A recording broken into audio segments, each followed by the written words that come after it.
This is the examination of the hidden human condition. This is the Hidden Killers podcast with Tony Brueski. Detective Jason Howe is with us as we discuss the case against Rex Heuermann. The Las Vegas PD DNA lab going to be conducting a direct comparison against Rex Heuermann's DNA and the DNA recovered in a case of a murdered New Jersey woman, Veronica Camera. Results expected 6 to 8 weeks still down the road, but could likely open the floodgates for at least 4 other unsolved murders in Las Vegas. Is this where everyone's just doing their due diligence right now, that let's run the DNA, let's just be sure that all these cold cases don't connect with him? Or do you feel that maybe they have some more leads beyond just doing the due diligence? A little bit of both. Due diligence is always important in a criminal investigation, but there are programs like VIACAP, which is the Violent Criminal Apprehension Program, that looks to see, are there any similarities between cases? Can we match this to anything else?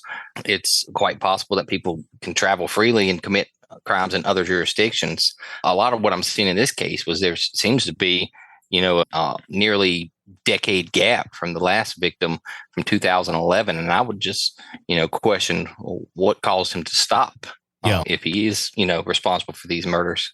What caused him to stop, or did he stop, I guess? Did he stop? Exactly. Yeah. So then, it's great for the other agencies are doing what they need to do. I mean, there could be another dump site that authorities aren't aware of. He could be going to other jurisdictions, committing criminal offenses while he's traveling. So, all these things all need to be looked at. How complicated of a case is this to get everyone on the same page? Because we are talking about so many different jurisdictions and departments and different protocols and different rules and different people and all that, for everybody to be able to share freely to get the information that's needed to prosecute someone like this. Does that open up a lot of challenges for detectives and such? It can. There's a lot of interoperability between certain databases. So with CODIS, if they're looking at DNA and trying to match DNA via CODIS, that's agencies have access to that. It's a national database. But when it comes to the clues, the eyewitness accounts, the methodology, those things are going to take investigators to, dig through some paper and pick up the telephone and make some contacts with the other agencies to verify what kind of testimonial evidence could be available, what kind of modus operandi evidence is going to be left behind.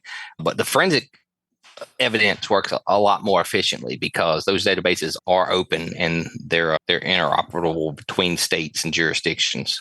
From what we know, and from statements that have been given by the Heuermann family and attorneys and such, is that they have not, the wife and the children, have not been questioned by police. They haven't sat down, and there's been no interrogation, no questioning, no nothing as of this moment in time. That, I guess, I'm not in law enforcement, I'm not a detective, but it strikes me as a rather odd that this far into a case, someone who's accused of this heinous of crimes, that there has not been sit down with the wife and a sit down with the kids. I know right at the beginning they said, we have no reason to believe that these people have anything to do with this. They're probably also victims here too.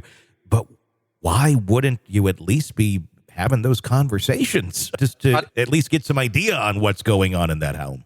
Yeah, I think I would. I think, that information from the family could play an important role in determining the method in which he did this. There was some talk about this occurred when the wife was out of town or on trips and he was home alone. That could always play into that. So I think eventually approaching the wife or the family would be an important aspect of this investigation, especially when it plays into your whole methodology. Why would it not be done yet? I don't know.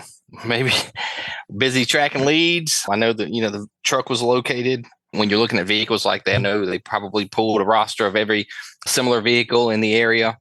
Those could get kind of lengthy. Those lists can reach into the thousands. So it takes time and personnel, resources to flip through all those. Sure, but I mean, given it is the wife and the kids, some of the most closest people to him. Oh, absolutely. They probably do have vital information. Yeah. And again, it probably needs to be done. Yeah. What I do wonder about with all of that is just finding out some more information of, what was going on behind the scenes and if everything is adding up. When they go into something like this and they initially, when they arrested Heuermann, they said, we're not looking at the wife. She's not a suspect or anything like that. How kind of vetting is done to really determine when, because it took some time to arrest Heuermann, obviously, to really be sure that woman is cleared of everything?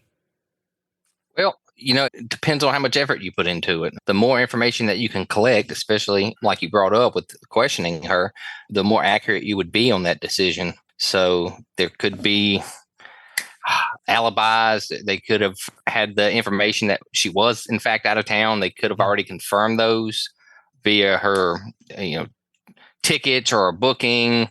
They could have had, surveillance set up in the last few months, but that wouldn't necessarily play into the murders because they were committed, between 96 and 2010 or 2011, roughly. Quite a ways. So they could have verified her locations and confronted some alibis already. And that, led them to the belief that they didn't need to speak with her. But again, she could still have useful, critical information about, their relationship. Maybe were there any changes in his mood when these incidents happened? Again, the methodology plays into it. The fact that she wasn't present when these murders allegedly happened, she could be helpful. Yeah. And that's what I'm insinuating more than anything, is she could be helpful, not necessarily that she was involved in any of it, hopefully not. But yeah, just to get that sort of baseline of, okay, here's what we know over here, but maybe they already have it without actually having those conversations with her. Could there be a methodology going on here too? Obviously, we know that it happens sometimes where the suspect themselves looks pretty damn guilty, yet they're still out there on the streets doing their life, living their life, but they're being watched. They're being surveilled by detectives. Could that be what is going on right now too? It's, let's not jump in and ask a bunch of questions, but let's just let her do life and observe. Yeah, absolutely. But there also comes a moment that you have to really think about public safety and, the possibility that this offender could do this again. So there is a thin line with that as far as developing a case. We had a kind of a similar case where we were tracking a guy that was wanted out of state for murder, but they had not yet obtained a warrant. So we had a surveillance on him, but, there was nothing that we could do. He didn't commit a criminal offense in my jurisdiction. The only thing we could do is aid the outside jurisdiction with surveillance. And, it's very similar here. They could have had a team, trailing them, following them around, collecting the partially eaten pizza. And to secure the evidence, they needed to obtain a warrant.